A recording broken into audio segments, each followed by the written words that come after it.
like a lot of mystery around what's going to happen. Did you ever felt that way? Well, in pre-production or even filming this?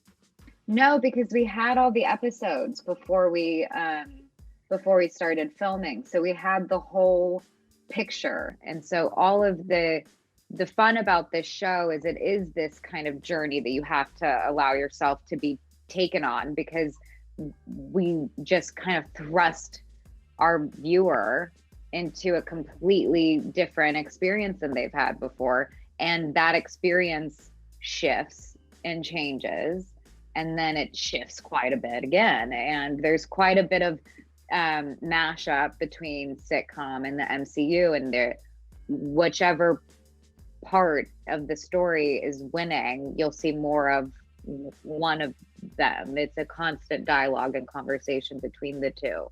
But the reason why we had questions, but they were always, because as you always do with these like long stories, but it is all there, for all the answers are there in the full viewing of the series.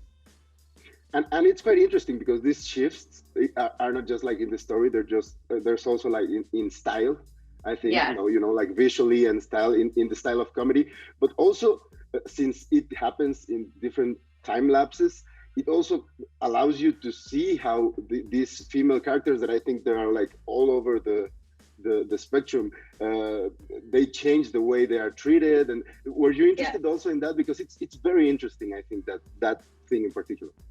Absolutely. And I think we had to nod to it as well within the writing. Like with the women in the 60s, and she's wearing pants, and it's a big deal that she's wearing pants, and Mary Tyler Moore would always wear pants on her show. And I think the relationship between the American sitcom and how it changed, and how those changes, even in humor, like what's a funny joke, how do we use those parts of the sitcom to better tell our larger story? It is a blending of of comedic and also something quite deeper, and also like an MCU show, which is something I've never like done. So I mean, because of all of that, because of all those different genres, I was very excited as a challenge as an actor to be able to jump into them, for sure. I was really excited on how specific were with making sure each decade was filmed true to how they would have done it in that time. So, I mean, obviously the clothes and the makeup, that specificity there, and I think that shows in each episode. Like they're like each individual cinematic or television masterpieces, just in their homage to American television. But I grew up on those shows, even in England. American cultural imperialism was in full swing by the 1970s. So I grew up watching those advertisements of what America was like, and it must have worked, because now I live here and I'm a citizen. So I guess the advertisements work. Every day on this show was a joy, because no day was like another. We were going from the 50s to the 60s to the 70s to some large scale Marvel action set piece.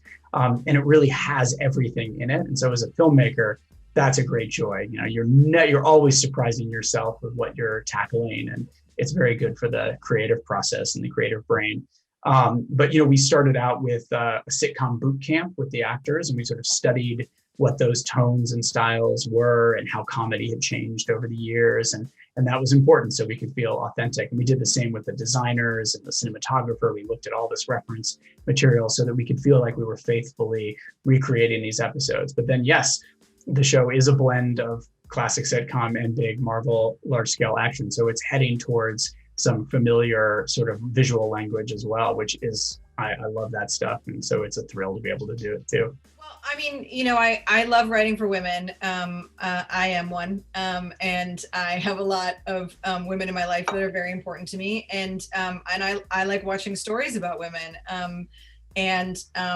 my goal is always to create, fully realized female characters. I think the female experience is very complicated, and probably more so with superpowers. But I also think that the superpowers are just, they're just metaphors for the challenges that we all face. I really enjoyed writing for for Darcy and for Monica, as women who are good at their jobs, who are confident, who are listened to, who have put in the work to be where they are in their careers. Representation is so vital, and I think it's a positive thing for especially young people to see that as normal. Did you always know you were coming back to this, like in advance? No, I had no idea. Marvel is always full of surprises, so I was just as surprised as anyone could be to get that call, and I was over the moon, ecstatic.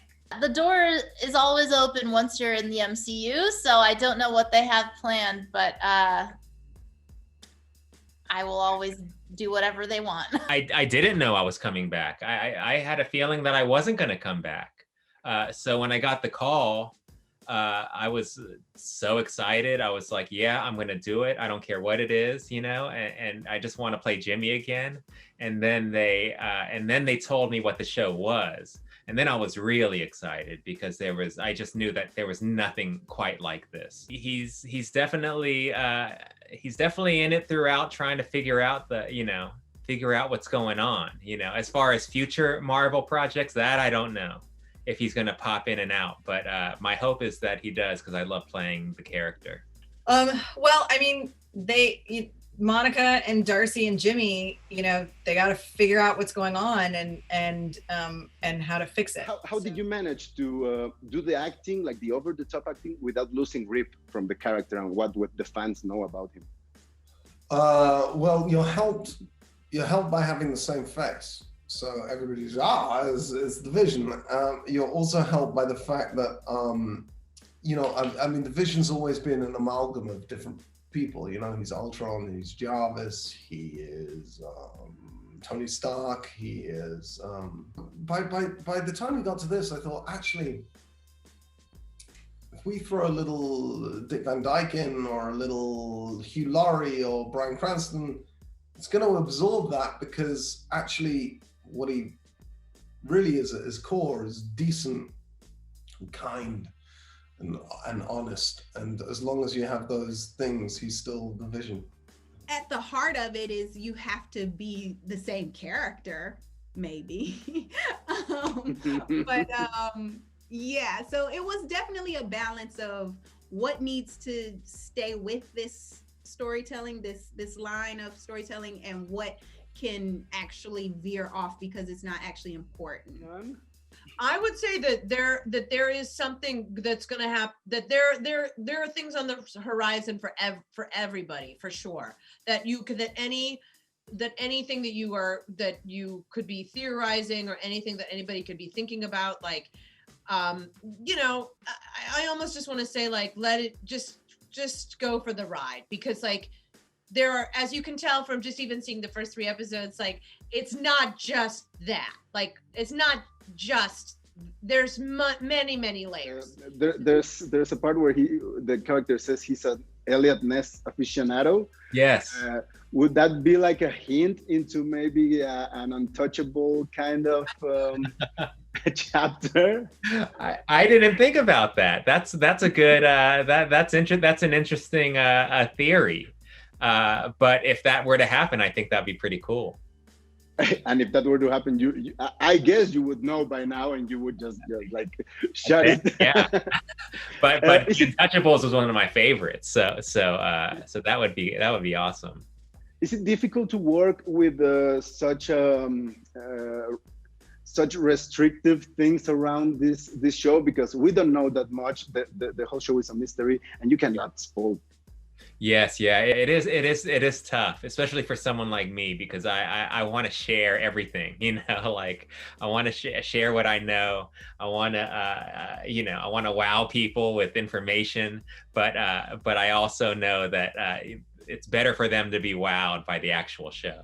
Well, I don't really know. I don't really read them because I don't know. I've seen some stuff on Twitter, but I don't read Reddit or Tumblr or anything like that. And also, I don't. It would just make me crazy because I would be like, "You're wrong." You know? I don't tell anybody. I'm very good. I am very good about that. No, I was pretty good. I kept it under wraps. But it's fun. It's fun for people to watch. I like the mystery element, of the show and how it keeps you guessing. I'm pretty far off from the few things I've read. They're wrong.